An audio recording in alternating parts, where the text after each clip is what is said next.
just on a sound log, but on the roof in my pad. Just wait for Instagram to wake up as well. And we'll get that rolling. We'll get the audio checks out the way briefly. So, well, look. Okay, we are going live. Now. Okay, we go. What's this button do? Cool. There we go. So I'm going to do an audio check a set just to make sure there's no feedback, but how are we? Also gotta make sure the background music's not too loud. Yeah, that seems okay. Audio coming through at a good volume. Lovely. Actually, can leave that running. Okay. And then myself logged in on the other thingy. Good stuff. Good morning, all. Cool. I'm going to try to get set up before starting this, but here we go. We'll just recap through sort of last night. We had great fun. If you guys didn't see the stream, of course. Well, of course I highly recommend it. But, alright, here we go. Don't know. So I hope everyone had a really, really nice Halloween, however you spent it. If you spent it with family or friends in the real, great. Or if you came online to spend it with people in VR, also fantastic. we were doing our World Hop for hours. It got crazy. I think I learned a lot of lessons from that. I didn't expect so many people to turn up. That's kind of on me. It was wonderful though. We had so many people there. I think it got quite overwhelming at points. Honestly, I think I say this in the most loving way. It was like herding cats. And I think everyone had a great time. But we went through a lot of experiences. I think I started off kind of with a mission to try and hit experiences which would be between 10 to maybe 30 minutes in length. And I think we kind of ended up in a lot of rooms which I know that they were sort of multi-hour games and such. Now, I wasn't intended to get through them, but if it gave any of you guys a bit of a taste what those rooms are like, then great. That was a success. Yeah, no, it started off with, I think there was about 10 of us, which was kind of on par for what I thought would turn up. We sort of had to jump out of Horizons in the end. I was at UK's Finest Ladies last night, and oh, and I've got some audio crumbs there, and sorry, it's correct that. And what I found is I was there for 20 minutes, and then the whole thing sort of crashed in Horizons, which is part of the course right now for things over there. And unfortunately, I couldn't get back in. I think a lot of people had this issue with in Horizons last night, where it was selectively telling people instances were full when they weren't, and then putting them in new instances, and I was like, no way you could sort of convince it otherwise. So, yeah, about sort of 20 past 10, we all came across to VR chat and hang about for a bit, and then started the World Hop by about, it was about 11:30, to be honest. And we saw a lot of things. Like there was so much that I wanted to see, and realistically, we weren't going to be able to see it all. Again, one of the issues is if you have a lot of people with you, that does limit your options somewhat. So some of the cool experiences that I have lined up were sort of more, 10 to 12 people, and we had sort of 16 plus by the end of it. And it was lovely to see 40 people turn up, don't get me wrong, but we ended up having to go into sort of some of the longer experiences, unfortunately. And we did get to visit Del Crypto di Silencio, I think it was. This was one of my personal favourites. It's that was sort of on point for the kinds of experiences I wanted to do. Things with spiders jumping out of walls. Or I could see Brooktex watching. Hi, Brooktex. Yeah, so we did do an experience that had some very large spiders, and if you watch the stream, you'll see. And don't get me wrong, I'm okay with spiders. Not when they're like 3 times the size of people. That's pushing it. But I'm glad everyone had fun, and I was originally intending to stream for about an hour, but because some of the experiences we were in for about yeah, half an hour and we sort of had to dive. I did feel to get a bit more exposure, maybe we had to sort of keep that stream running for a bit longer, and everyone was really well behaved, which is nice. I did learn some things though, like, luckily I didn't sort of see it, but I think I like to run instances as friends plus, because I always think there's an accountability chain there that you have your the people that you go, yeah, they are my friends, I've got them on my friends list. It's always nice to leave a door open for sort of their friends as well if they want to join. But I think when you're doing a live stream, that's probably not a great idea. We didn't have any problems, luckily, but in hindsight, I think in future I'll probably do them as invite only, just to keep a tight control on it. Alright, Brooktech, let's have a little look. So counting down 40 minutes. Okay, well, I hope your day of work goes well, mate. And really do. I'm just waking up. I was up till quite late last night. I'll post some videos to Instagram later, but we saw some incredible experiences after the stream ended as well. There was a really good one. I think it was called Enochophobia. I can't even remember. It had Enoch at the start of it, though. It was incredible. And a Messesip is basically that you're in some kind of big, almost like an airport-style building, terminal. And there's lots of like black and white people just walking around as like almost silhouettes. And even the other players in there, when they're outside of about, let's say a 5 meter distance, they kind of look like white silhouettes. You could just about make them up, but it's an incredible visual effect. Or like these massive crowds walking around. I think if anyone struggles in crowds, I'd just go in there and try that one out. It's I'm generally okay-ish around crowds, but like that was pushing it. But it's a whole mission where you've got to find basically two bombs that have been hidden in that large room. And there are like pillars and little subsections. And then you've got to try and figure out the defuse codes from some clues that have been placed around it. And it's randomly done every time. Very, very interesting game. Yeah, very, very interesting game. I didn't really get the hang of it, but I think the codes had to be worked out by like counting certain items around the room in response to the clue cards. Yeah, decent setup. I realized by that point, I think it was like 3:30 in the morning and my brain was just absolutely gone. But the rest of the guys had a whale of a time playing it, and visually it was incredibly impressive as well, so I do recommend that one. Yeah, I need a bit of time to wake up before I'm a bit more compos mentis, to be honest, but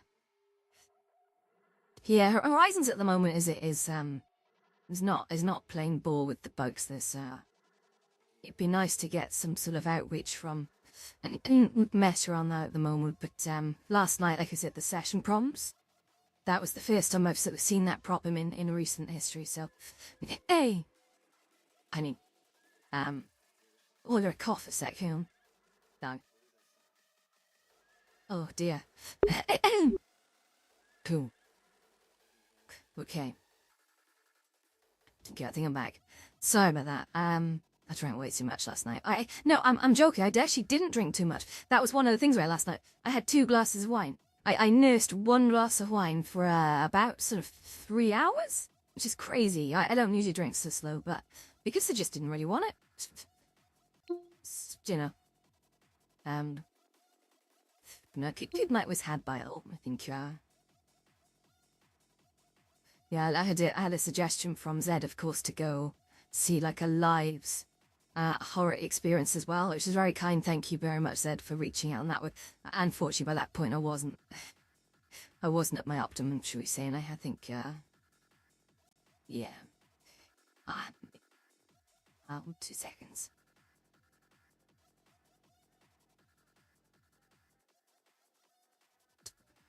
Right. I do wonder on like Twitter if I've been completely shadow banned years ago and it's never quite forgotten about it.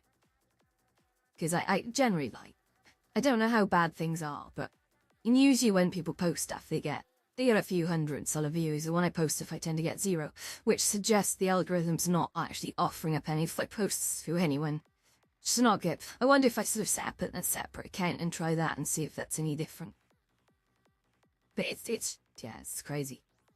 I don't understand these things, I'll be honest.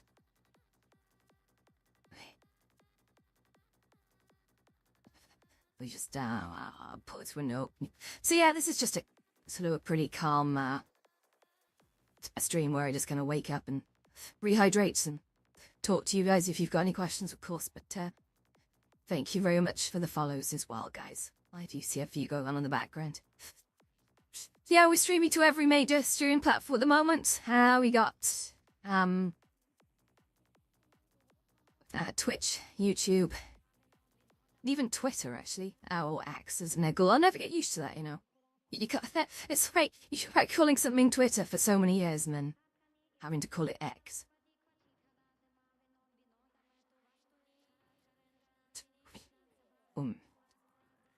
Right, man.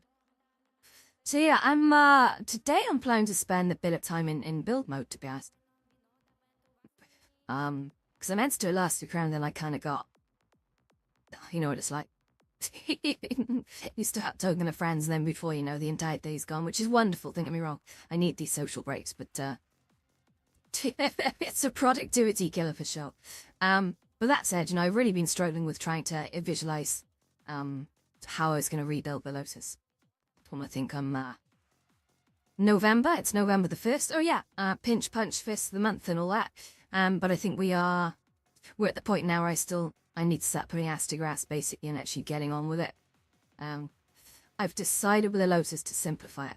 I think with all the performance promise you've got at the moment, here's the thing with Horizons at the moment, the memory leaks are pretty bad, right? So even though the Lotus is fairly heavy on textures, right? And geometry, don't get me wrong, it's not super light on geometry either.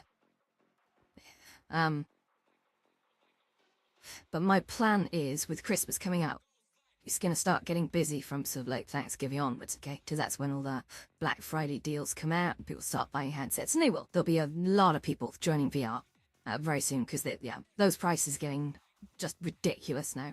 Like last week, you could buy a Quest 3S for like $250. Or issue in the UK, £250. That's ridiculous. Like, that's ridiculous. If you're looking for an entry point, and honestly, these headsets, and you know, if you're buying them for your kids, buy one for yourself.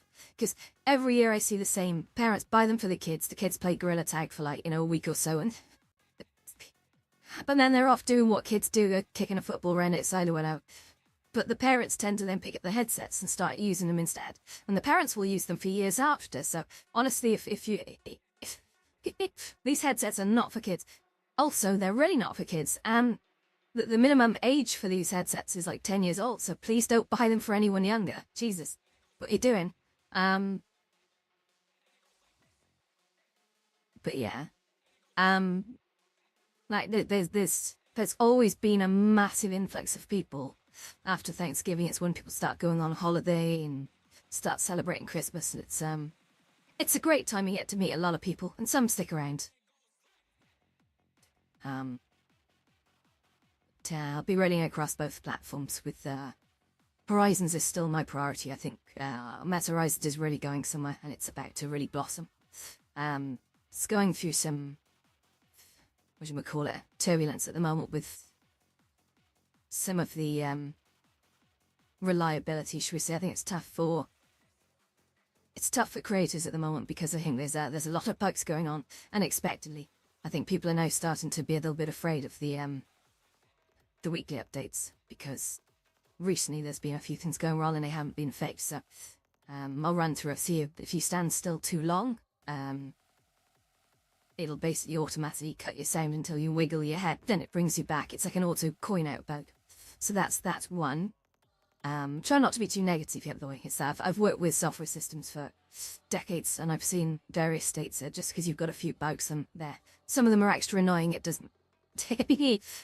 There is light at the end of the tunnel. Never worry. Keep it positive. So there's that one. There's when people enter the world as well. Very often they come in muted. Because it's like the audio subsystem, it feels like it's taking a while to load up, and you can get people to expedite that by muting and unmuting, but literally people will be coming into like a bar and they'll be talking away apparently, but no one can hear them. And the only way they can fix it is either to hang around for 5 minutes or something of that ilk. But they'll just hit their mute and unmute button. What else? Yeah, the two next biggest ones.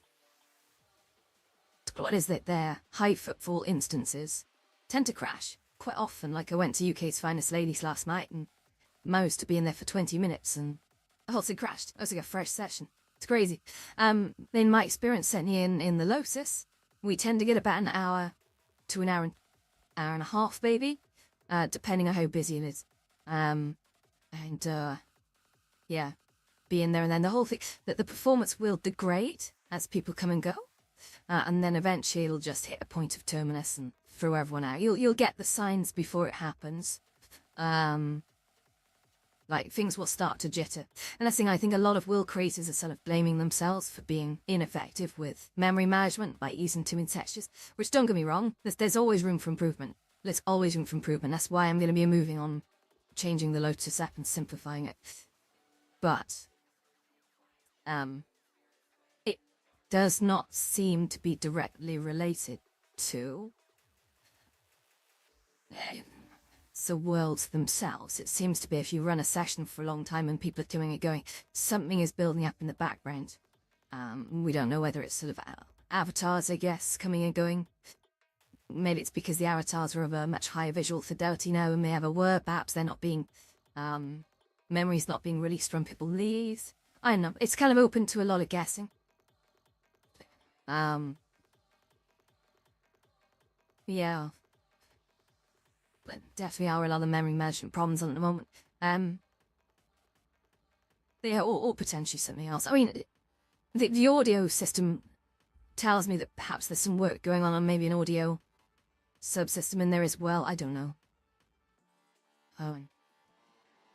But no, the last bug we had last night, which I hope isn't a long-running one, is that when you try and join instances, sometimes it'll pick on people, right? And it'll tick at random, and it'll tell them that the instances are full.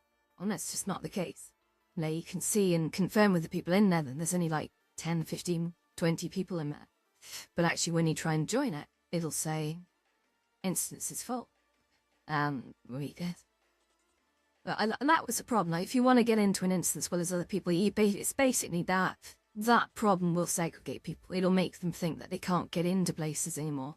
At first, I thought it was the old block behavior. So there was a really old intentional behavior in Horizons before, where if you were to block someone, they wouldn't be able to join the same instance as you.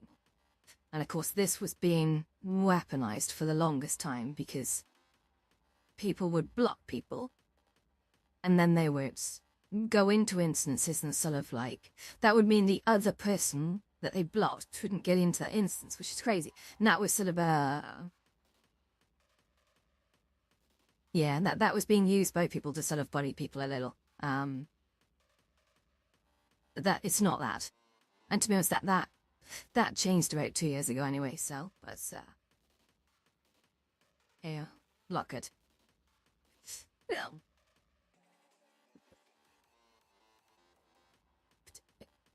Well, let's keep it positive. So, I'd kind of like to do a bit of a game stream today at some point where I sort of overlay a 2D game onto the stream and see how that works. Maybe we'll play some Titan Quest 2 or something. Right now I'm just too tired. My brain is not switched on. I'm gonna spend a bit of time with Jen today, I think. Don't know what we're gonna do. Of course, she's in the States at the moment, so yeah, we're gonna have to make time for each other. Different time zones. And that's always a good thing. Oh, so how is everyone? Oh, my goodness me. Oh, the hand tracking's on. Whoa! Okay, that's fun. Oh.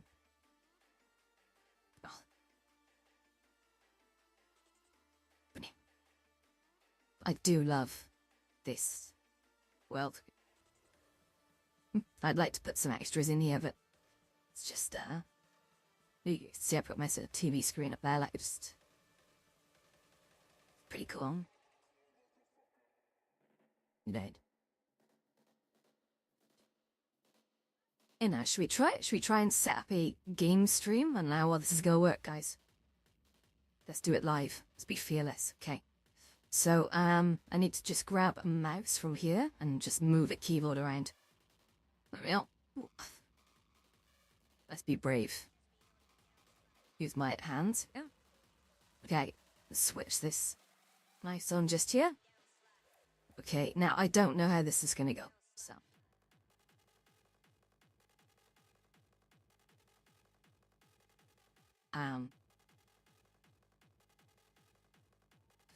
Titan Quest Anniversary Edition. Let's launch.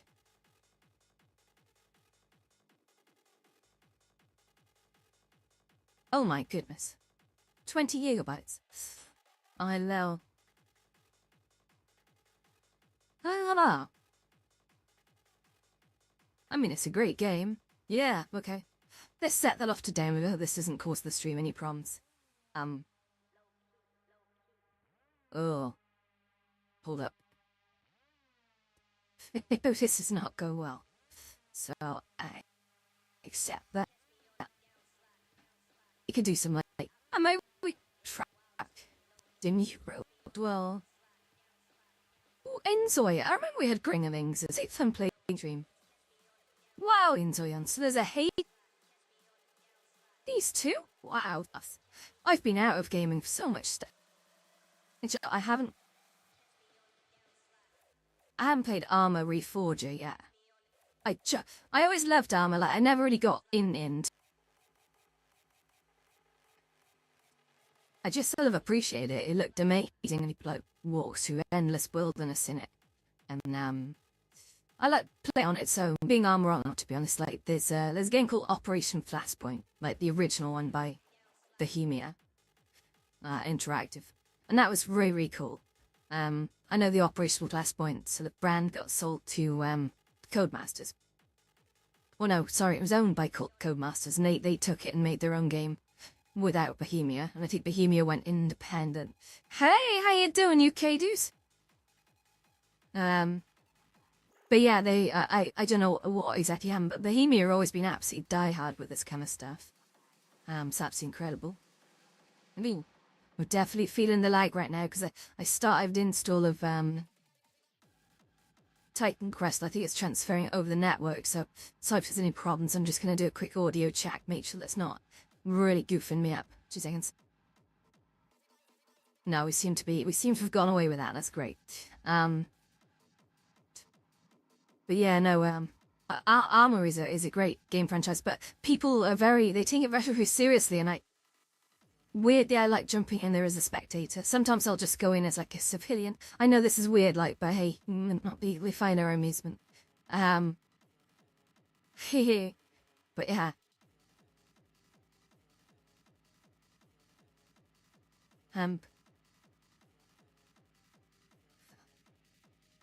People using actual sort of like radio codes and stuff as they play it always sort of fascinated me.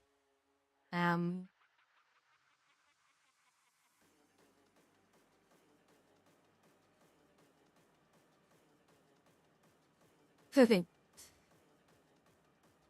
Okay, I'm gonna unlock myself from here a sec. Bear with me. And I think we're gonna, if I could do this without crashing. Ooh. Don't tell me that's the last thing I'm gonna say. No, okay. If I can do this without crashing. I definitely probably shouldn't have kicked off that download while I was playing this. Let's try moving. Ooh, look, we got a slide, ready? Whoa. Okay, we're on the bed now. That's epic. So,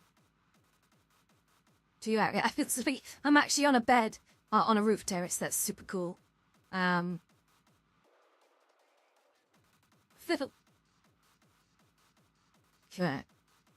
I'm glad you guys can share the music in the background. I'm kind of intentionally got the music turned quite low. But yeah. Don't want to get any copyright strikes, Matt. Yeah, I'm actually gonna cancel that down. It's really shagging at the stream, and that's not cool. Mister. Oh yeah, I was gonna try chill out VR at some point as well. So that'd be quite fun. Oh, it seems to have stabled out.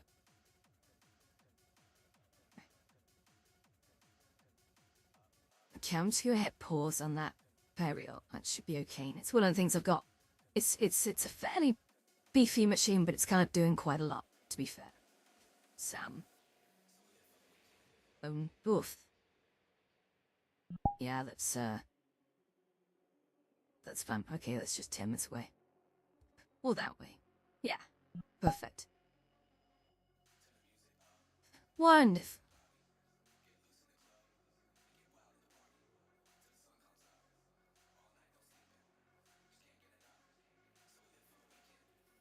Today I'm gonna try baking this map for the first time. So what I'm doing, I'm gonna create some backups. Actually, I'm gonna set that into motion now, I think. So if I just move this up here. So now I go shoot keyboards on this desk. So yeah, if I move this trackball over here. Great. Oh man, I need coffee. Hey, if anyone's got any coffee going, then let me know. Oh.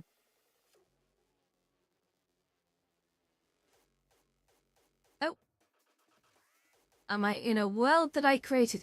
That's a really good question, actually, Mosaic. So, no, I did not create this world. However, I am modifying it. So, we're only about a week in, and I've learned a lot about how the creator made this world. And I'm going to bounce through it and change a whole load of stuff. So this is a very famous build. This is called the Afterglow. And it's by one of the top creators on VRChat called WhispyWoo, who has an amazing portfolio of worlds and also sells them. So, of course, I bought this off WhispyWoo directly. Basically, the TOS is, yeah, one, can't claim credit for a world. Two, if you make this world public, currently it's private, but I may make it public when I've done a bit more work to it. But if you make it public, you have to leave the credits in. That's just by the door. So yeah, obviously I'll 100% observe that, of course. But this is a Belgal I fell in love with. So Khaled actually brought me here with a bunch of the other guys about 8 days ago, and I loved it so much I kept coming back, because usually my builds are all about like group bonzi, right? Yeah, it's absolutely VRChat. You can't do this in Meta. Like this world is uses a lot of incredible graphic shaders, and we've got a big TV screen behind us. Again, can't do that an our level in Horizons yet. I'm hoping at some point we come out of that era and start stepping into the era where we can actually have videos in our worlds in Horizons, but that is not a thing that we can do yet, and it's a hotly asked question, and there's no answer for it when it's coming, so it's gotta come at some point though. Stay positive. But to be fair, there's enough for us to be getting on with, like, animations in Horizons, like animated meshes. Has just become a thing over there for us to be able to use. So we can now go out there and actually start bringing in animated meshes. And I know Apache did an amazing tutorial on how to generate them from services like Meshi and pull them into Horizons. That was a great tutorial. And I myself have done a YouTube tutorial on how to make your own animations from scratch in Blender and pull them in as well. It's just because I think whilst I think AI animations work well for a lot of people, most of the creators in here who want to sort of make things themselves, obviously that wouldn't help them, so they need to know how to actually create their meshes. And then we're all at different levels, right? So perhaps people who are amazing at sort of doing like landscapes and structures and, you know, all the models they've done so far by hand in Blender, perhaps they haven't used armatures or animation yet. I think a lot of people are at that sort of level. So that YouTube video is it's 15 minutes, and in that 15 minutes we go through how to make a very simple single armature with like about 3 or 4 bones, and then it makes like a wiggly sort of almost like a tentacle, and then import that into Horizon Worlds as a full-on sort of animated model, and it just loops around. Now, what we can't do in Horizons right now, and I hope it changes soon, is we can't control those frames with the current API.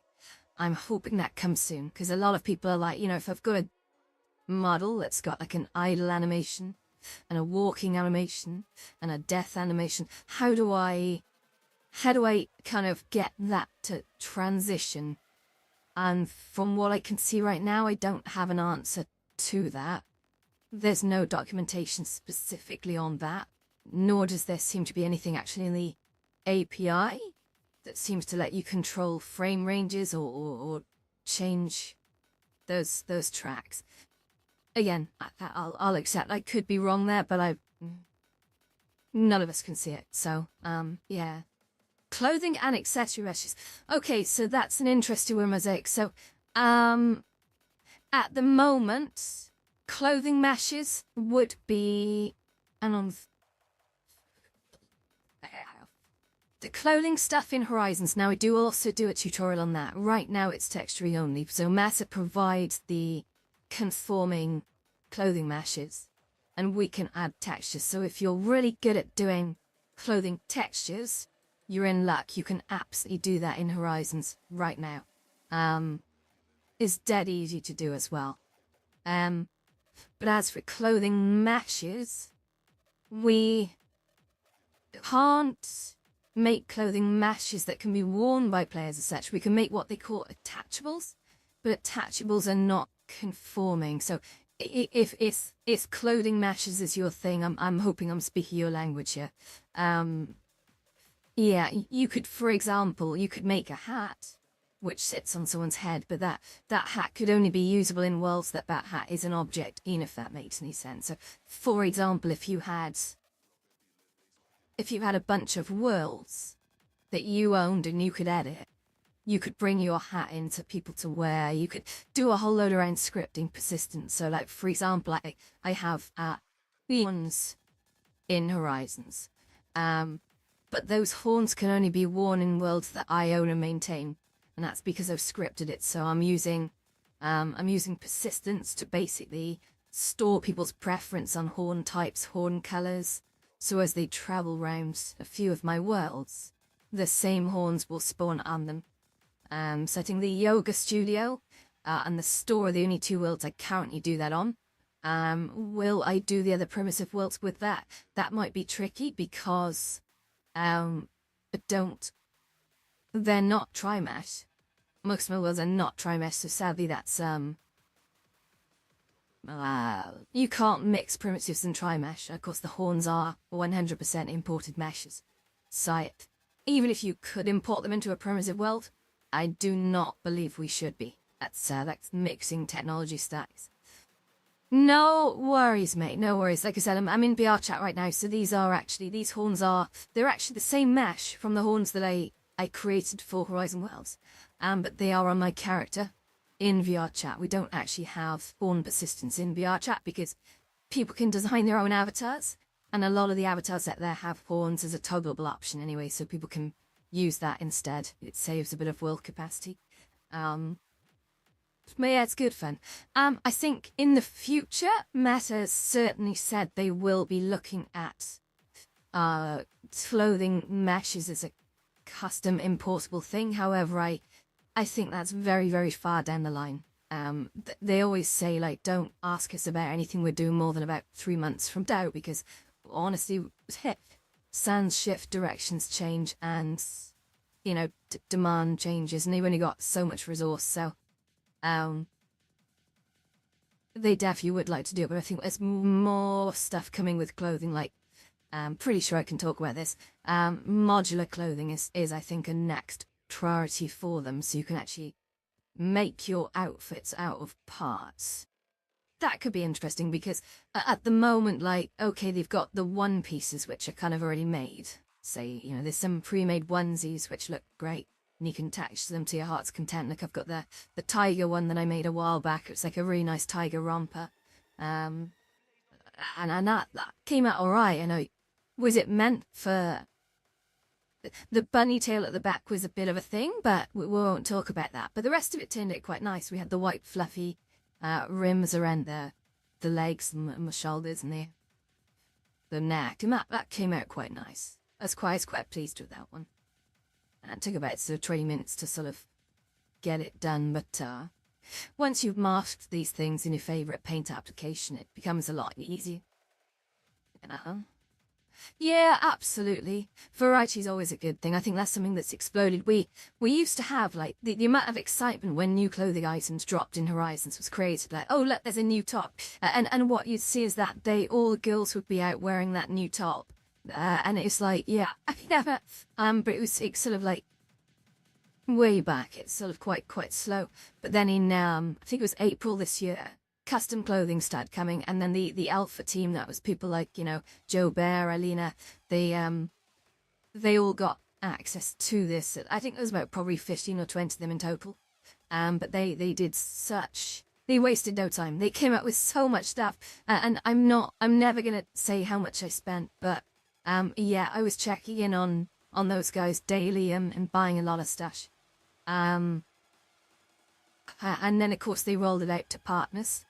And I know a lot of people were very hungry to get their hands on that technology, and suddenly people did want to become partners, obviously, because making clothing is just cool, right? Everyone wants in on that. And then they opened it to everyone on the MXCP, and that was a wonderful time because now everyone can just go and do it, and I'm loving that. Unfortunately, my massive wallet, I think, because of the amount I spent possibly on clothing during the alpha, got frozen. I think it got flagged up for fraud prevention.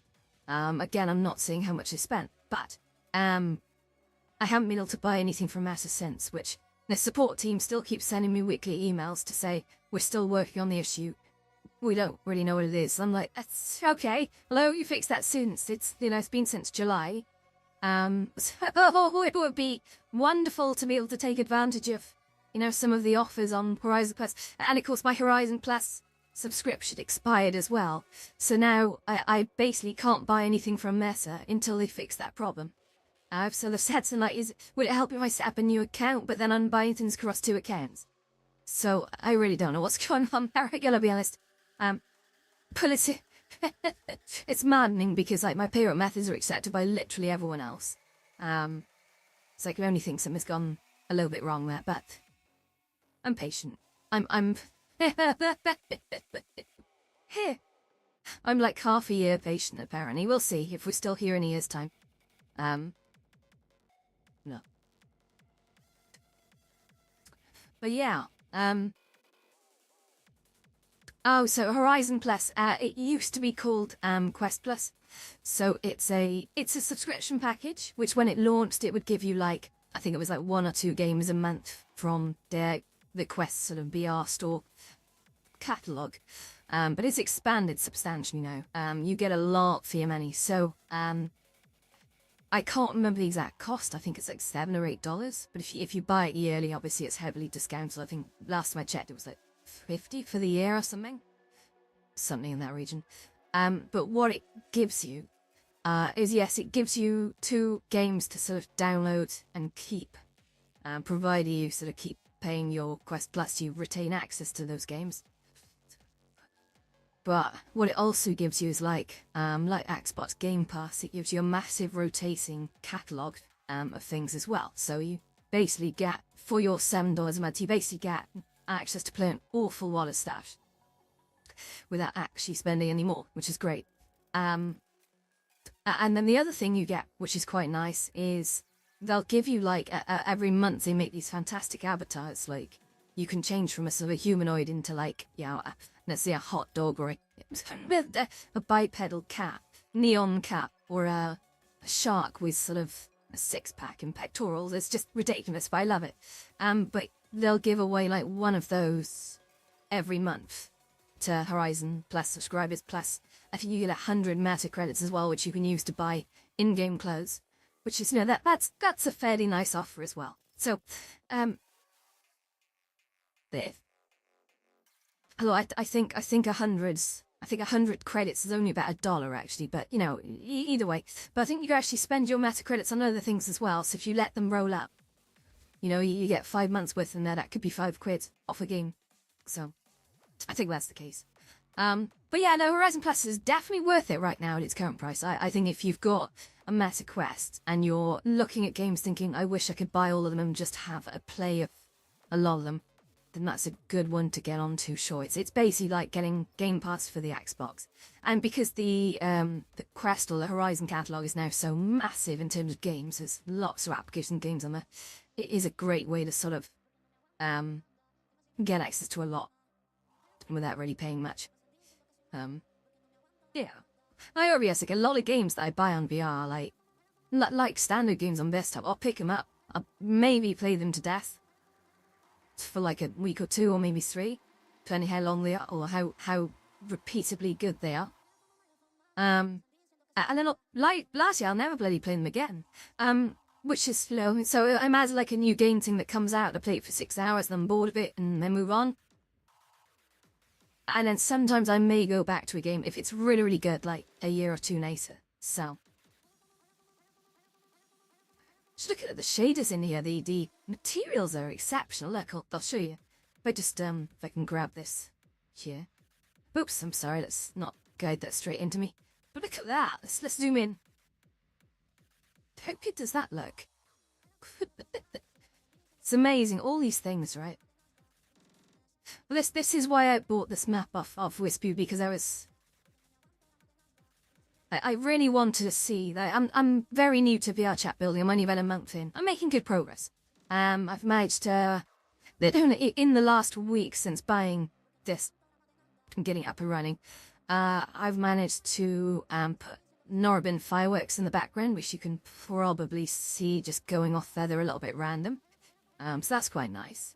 They go on all over the place. I managed to swap out the media plate that came with it, so and sync it up between 2 projects. That was a learning experience in itself. Yeah. Yeah, a side hustle? I would call it more a side earner than a side hustle, because there's really nothing dishonest about making clothes. I always associate the word hustle with something quite dishonest.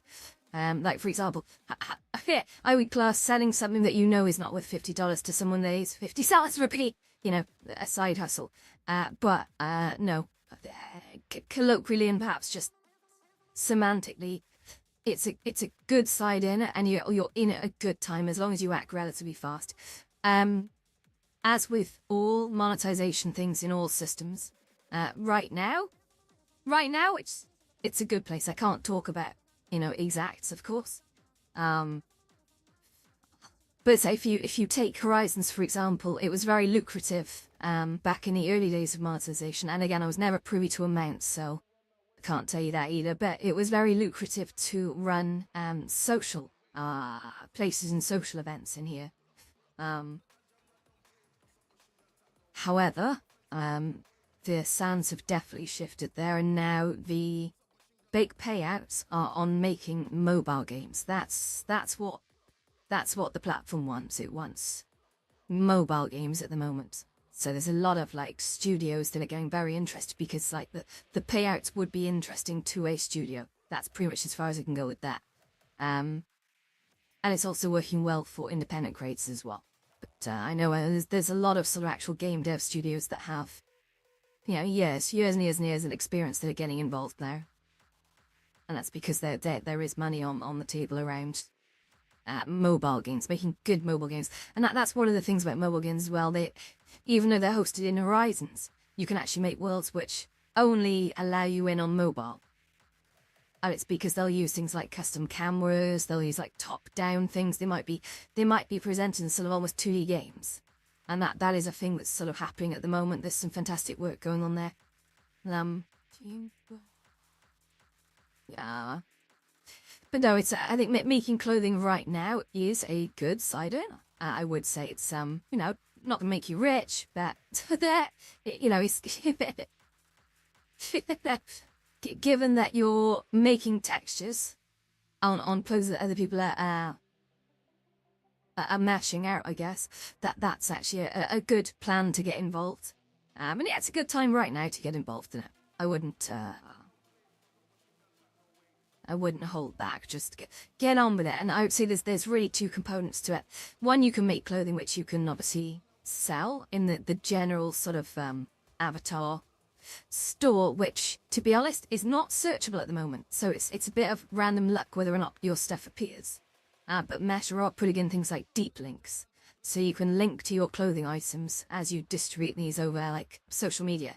Also, clothing, fantastic, and not a lot of people are talking about this. So the clothing that you use in VR and Horizons, you can also use on your avatars on Facebook and Instagram. So when you post your stories with the caricature of yourself and your avatar, you can use those same avatar clothes that you buy in Horizons on your avatar, which is, it's really cool to see, like, you know, you buy that cheeky t-shirt with a bit of a funny design on it.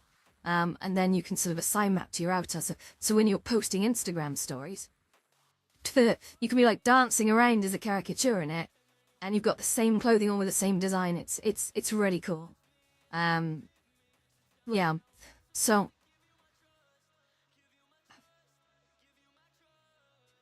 oh man, what time is it? 12:31. I'm probably gonna make dinner shortly, but yeah, it's been fun. Oh, there's many people awake after last night.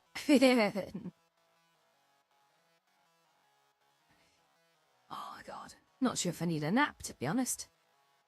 Crazy.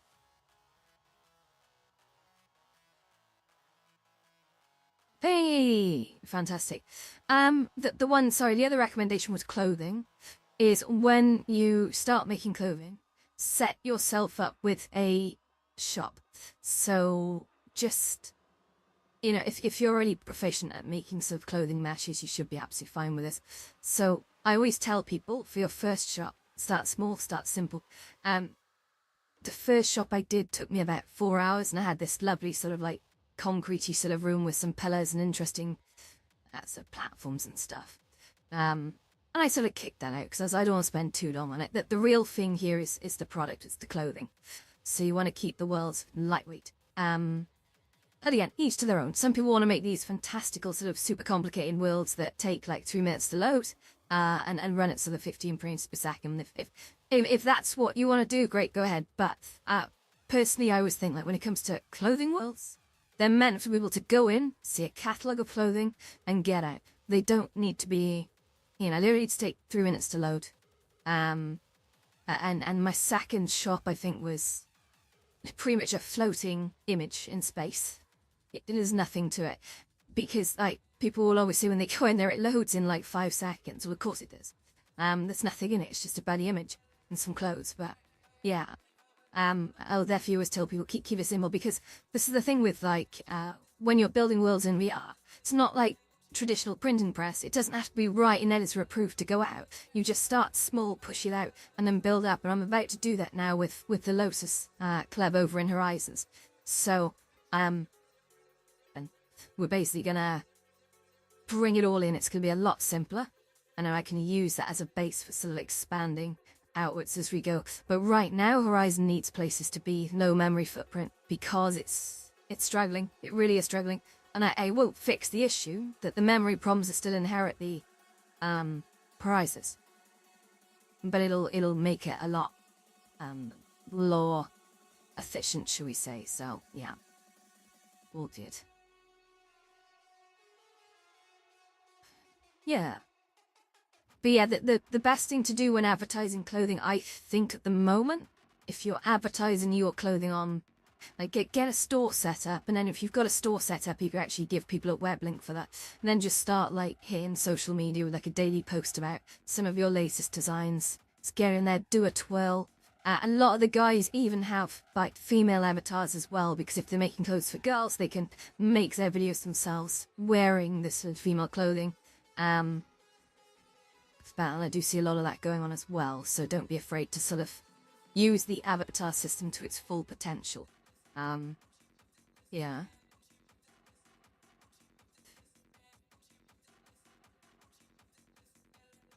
So something I hear quite commonly is guys will always tell me there's not enough clothing for guys, and to that I say bullshit. Like, honestly, again, you can wear whatever you want in here. Like, it's But the problem is most of the guys who say that are just wearing the same blue jeans and white shirt. It's like, what do you want? Do you want an infinite selection of blue jeans and white shirts? I don't get it. Be dangerous. get those tiger print trousers going, you know? With some neon green t-shirts, or just be a little exciting. Cheer that. Can you post the link for your store? Yeah, absolutely, mate. Let me just, sorry, try not to... Oh, let's move this camera a sec. Okay. So, need to grab a mouse a sec. Okay, let's turn the trackball on. Okay, this won't take me a sec. I'll just go... Because I'm using VR chat and Steam VR, unfortunately, I've got 2 mouse pointers. So, what is creators? Oh, wrong keyboard, I'm sorry.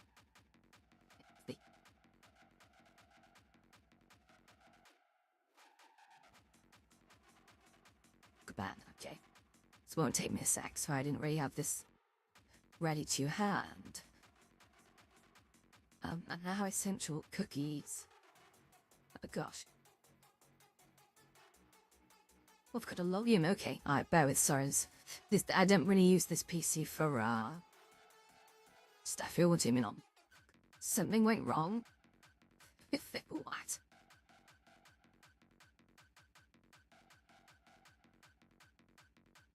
I tried Googling it, so... I'm off for what? Well, let's just do that.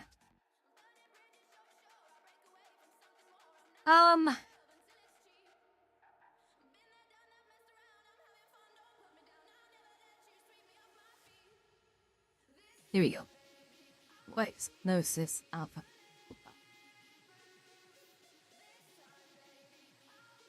There we go, got it. So...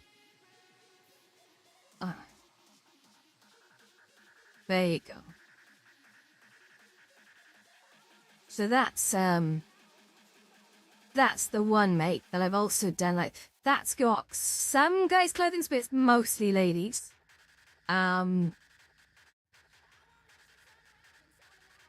If I do, the second store I did was the meme Avatar clothing store, okay? So there's that one. There's 1 or 2 others, but do jump in now. Some of the portals they've got in. Oh, that's strange. Did that not? Oh, I don't know. The first message went through to... We don't know what messages are going to what. I'm just going to try posting that one more time. See what happens. Yeah, okay, I'm not sure what's going on there, but... Okay, that should be both links, I think, sent through now. Oh god, no, it's just, like, literally spammed it. Okay, I see what's happened there. Because I'm using a multi-message, so it's going out to, like, all the channels. So it appeared to send it way too many times, but actually it's, yeah. Good, let me just, make sure you visit as well. There's a lot of, portals to different worlds in there as well. A lot of them are my friends, and they're incredible fashion design as well, and some of their world designs are incredible. So do check that out as well for a good vision of sort of, these are people who are doing well, okay? They're doing very well off the clothing stuff, and they are getting interest. So if you need an example, by all beeps. Really at TI sound. Well. But yeah, I hope that's helpful, mate. Good luck as well. You do have to be on the MHCP if you've got any questions about that. I'm not around. So again, YouTube channel. I do have a video called How to Make and Sell Avatar Clothing in Meta Horizon Worlds. There's at least 1 or 2 other videos as well. There's one is how to do stenciling in Blender, but you probably don't need that. If you're already really good with clothing, skip that. But the one before is just basically how to create textures, upload them, and then sell them. And then the third one is, again, for people who perhaps aren't that strong on UV mapping, some of the meshes that Meta have given us for clothing don't quite match the ones that you upload as is. So there's a process that I describe in one of the videos for downloading the meshes to be able to do texture painting on them. and that works for a majority case, but there are a few more interesting designs where you have to very quickly remap that to what they expect in the editor. But once you see it, you'll know exactly how to fix it. And honestly, it can be done in no time at all. But it means you start having to sort of build up a library of fixed UV maps just to make your life a bit easier. But most people don't paint things in there, because that is quite specialised and it does take a bit of time. Most people are just using 2D paint packages. Well,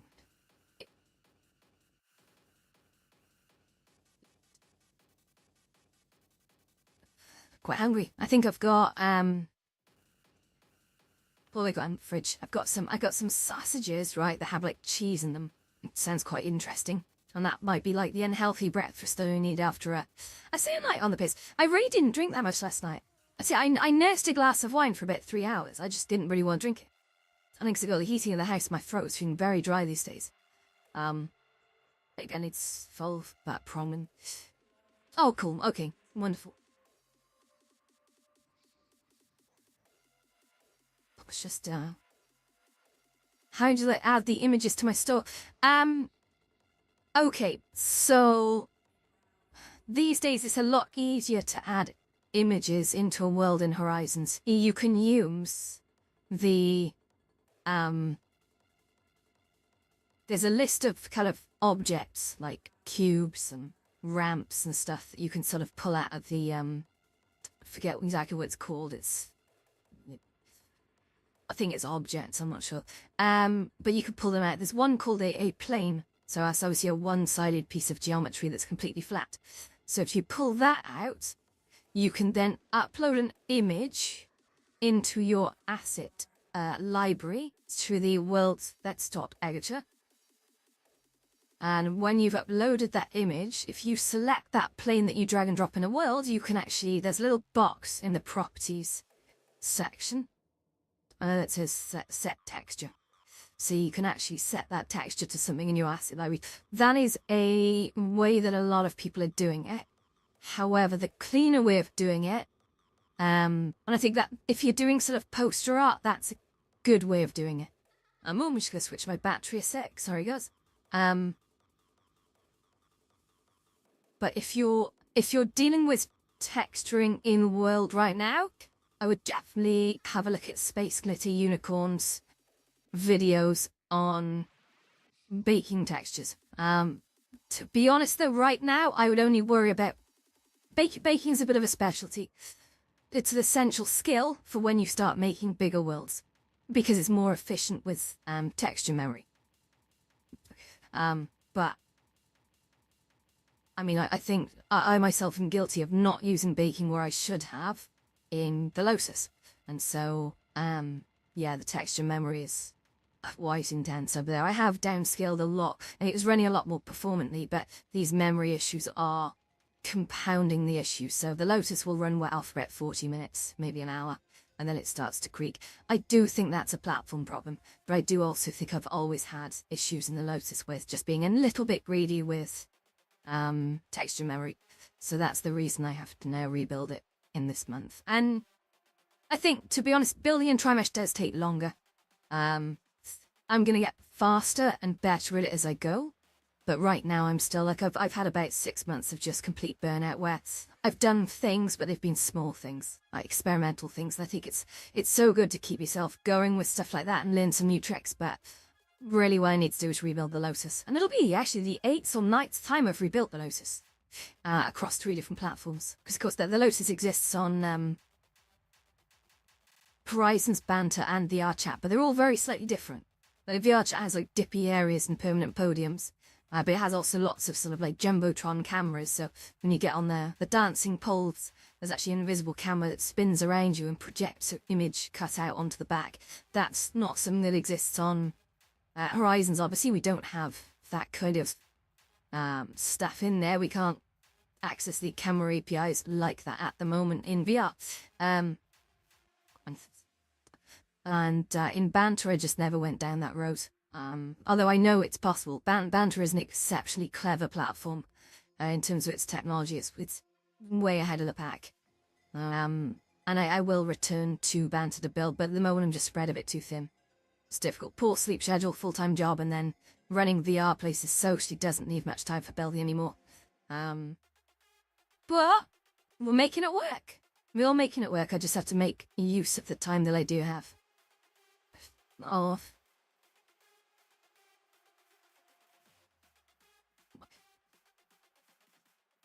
Yeah, no, absolutely. That the clothing stuff is like, the problem is like when you're partnered, it's always been a little bit unclear what you can and can't talk about. The general direction is, like for example, when we were on the coding program initially as partners, you know, a number of months ago, it was obviously we could talk about having access to clothing. I mean, you know, that would be done because if we couldn't, because people were making clothing stores and selling clothing. It's like, I wouldn't go to the level of saying, yep, don't know what you're talking about, and standing in my own bloody clothing store selling clothing. That's like, that's crazy. That's not honest.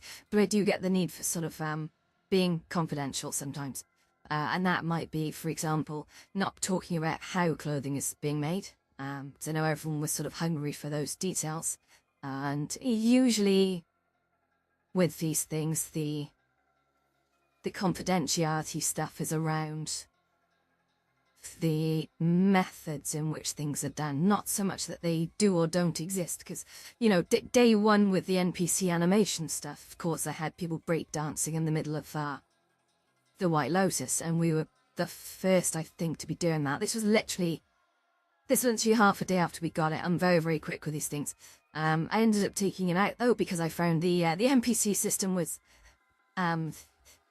causing a few problems for the amount of NPCs I had. I had like 20 people breakdancing, which, again, I do like to test the limits, and that was ridiculous. But at the same time, it's, you know, why not? You know, why not? What if I want 20 people breakdancing? But yeah, there were definitely some issues with that on launch, so I took them out. But I'll be returning to something like that. But what I realised is I don't need full-fledged NPCs. What I do need is efficiently animated meshes, which of course we now have, because I posted a video on this about 3 days ago, and there's been a massive reception, a very warm reception over it, which is great. I wasn't the first one to figure that out, but it's certainly the first one to blow it wide open and say, look, here's how I did it. And I like doing that. I think spreading knowledge to people who can go and do great things with it is super, super important. Like for the variety of any platform, you need to basically spread knowledge far and wide. And that doesn't mean I've had people ask me for sort of like, oh, give me the scripts that you wrote. And I'm like, absolutely not. No, what I'll do is I'll give you the knowledge to make them yourself. And if you're not prepared to put in the time, then I cannot help you. I have these conversations with people who say, oh, I'd love to be able to learn Blender. And I said, well, if you've got an hour, I've done a video on it. It'll teach you all you need to know to use Blender to pull things into Horizons. And sometimes I'll get the response, oh no, I can't be bothered with that. And I'm like, well, if you can't be bothered to learn anything, then you're getting nothing from me. I'm sorry. I'm really hardline with this stuff.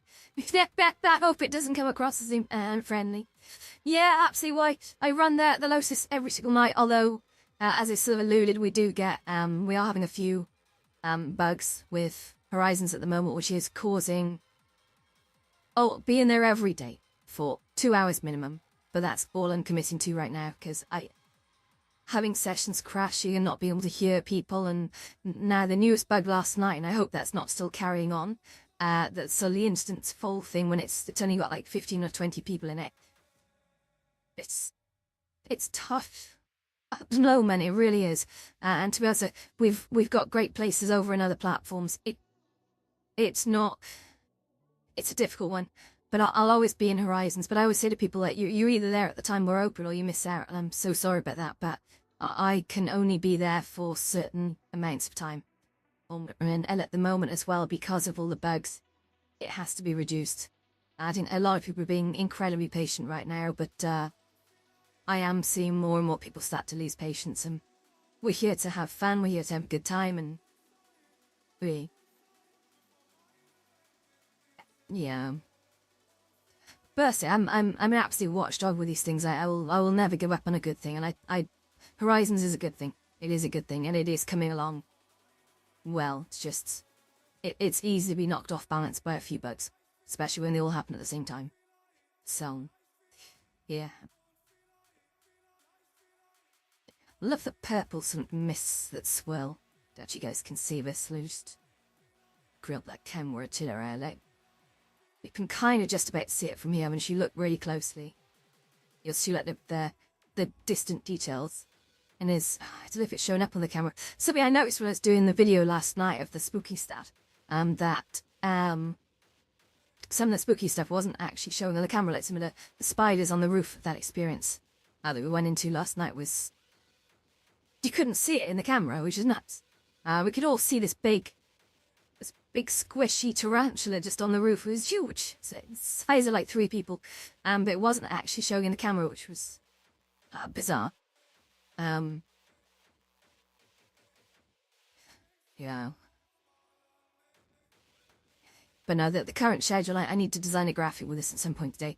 Current schedule, because we obviously can't be everywhere at once. We'll basically open when we open in Horizons, which is, depending on the day of the week, between 7 to 9 p.m. And then we'll be in Horizons for that time. And then 10 p.m. every night. If we can, we'll come across next. The exceptions to the 10 p.m. rule are if there's a UK's finest fellas or ladies. And there's always UK's finest ladies on a Friday. And I absolutely insist on being at that. It's such a great show. And I take pride in sort of being there and showing my face and supporting it. Because it's always fun. The girls do so well with that.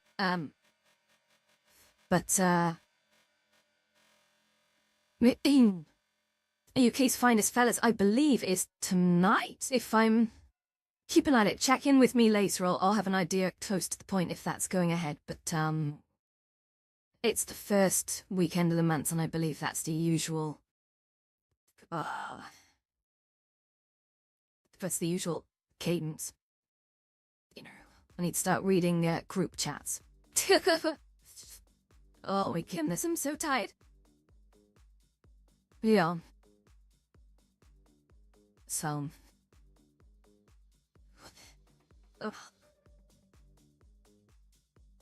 But yeah, and if there is a UK's finest, they happen at 10 p.m. So coming across here at 11 is the plan. However, like to the first time ever at a guy, I actually missed most of a show last night because of the Horizon bouts. Session collapsed, got kicked out, couldn't join in because it said it was full, but there's only 20 people in there. That's a problem. So I think I just had people sort of saying, hey, she's gonna be our chat already. I'm like, okay, fine. So there's no point hanging around trying to get into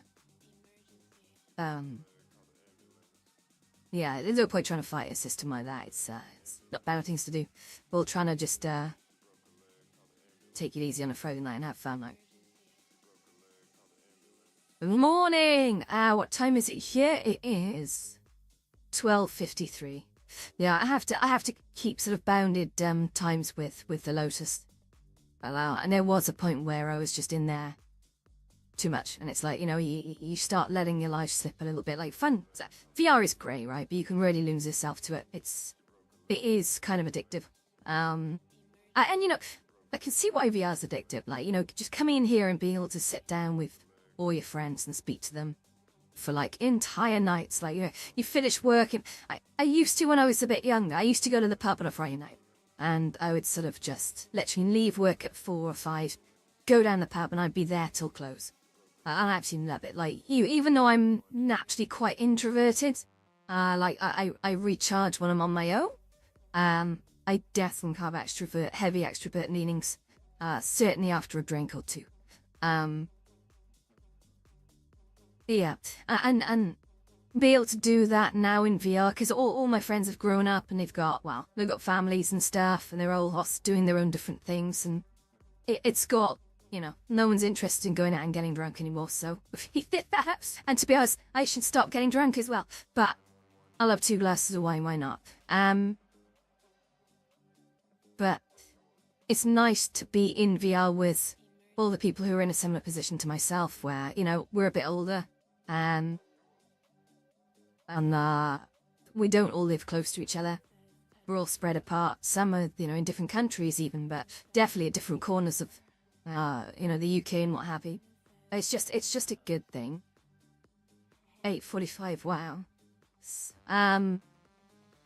But absolutely, I'm definitely addicted to the social elements of VR, the building elements in of VR, basically all of it. It's just. This is the future of Anna's social life, we gotta be honest. But so many people now are spending time staring at a phone and messaging people all day. Like, you see it, they'll be like, they're just lying on a sofa messaging people while watching a movie. And what VR does is it brings it through like a nexus loop into... Now we're not lying on our backs watching movies, texting friends. We could be sat in a virtual room together. There could be, there could be 20, 30, 40 of us, right? And we're all sat around just either watching interesting documentaries on YouTube or what have you, or maybe the odd movie together. And just chatting about stuff. And there's no transport needed. You don't have to worry about, we have friends in sort of Manchester, Glasgow, near Dublin. It's all corners of the bloody UK, even London, right?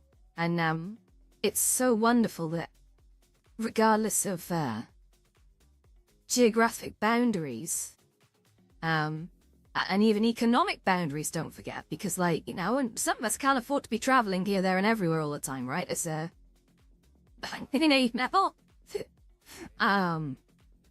and certainly, time as well. Like, a lot of us don't. I have a bit of time, don't get me wrong, but I don't like traveling. I find traveling to be a waste of time. So it's like being able to just put on a headset and be immediately there with a lot of people that you love and care about is so cool.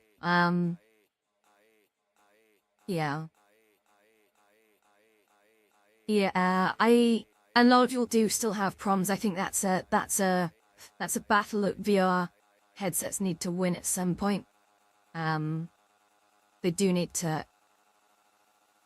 make this hurt people's eyes less. Like, I know people who can't use these headsets because of various eye conditions or even motion sickness as well. Some people just can't get past that. I will say for most people, the motion sickness is... There are a lot of comfort controls which do make it a lot better, and don't feel afraid to use these.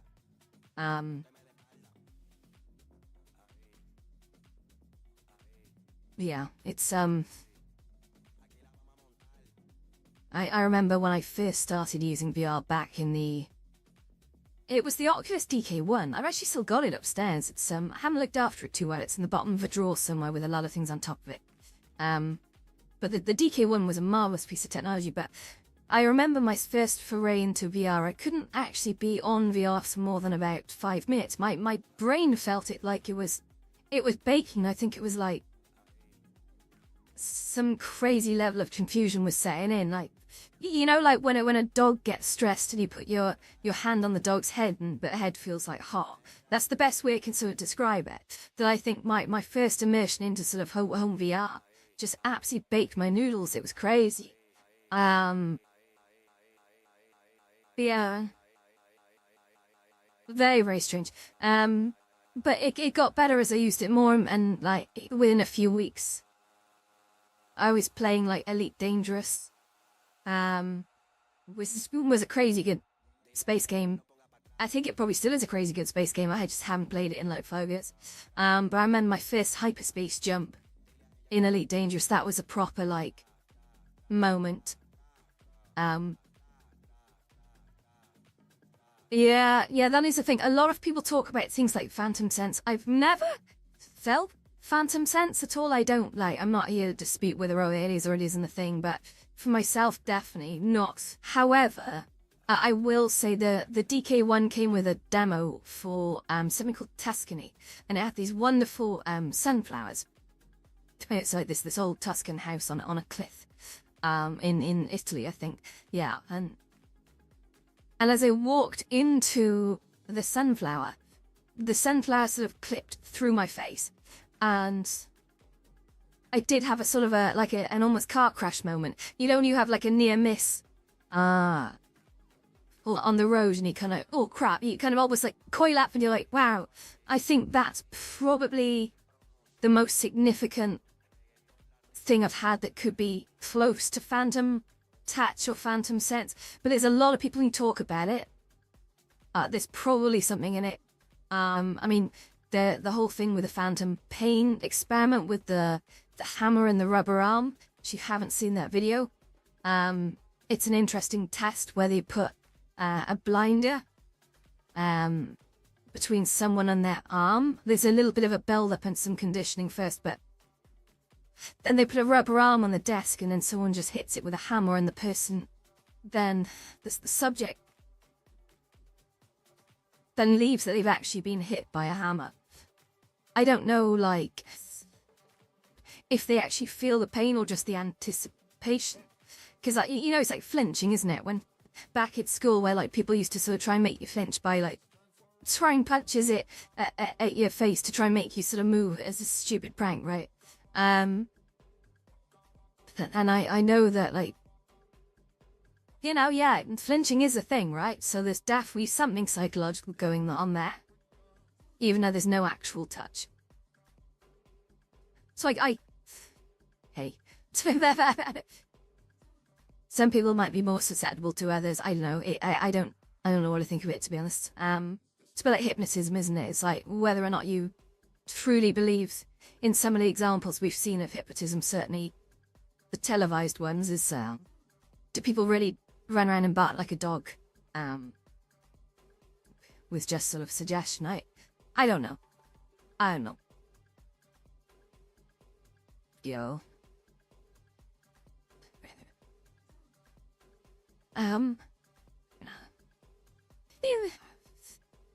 We did this right. Oh, it's 1 o'clock. Okay, guys, I'm actually gonna end the stream now. Because I'm hungry and I need food. Yeah, I definitely need to take my vitamins for the day.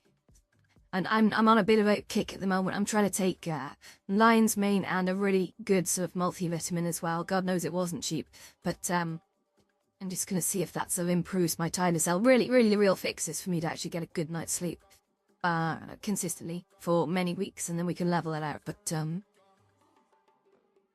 my big problem at the moment is that my brain is still fizzing away even after I go to bed at midnight for about an hour or two, and then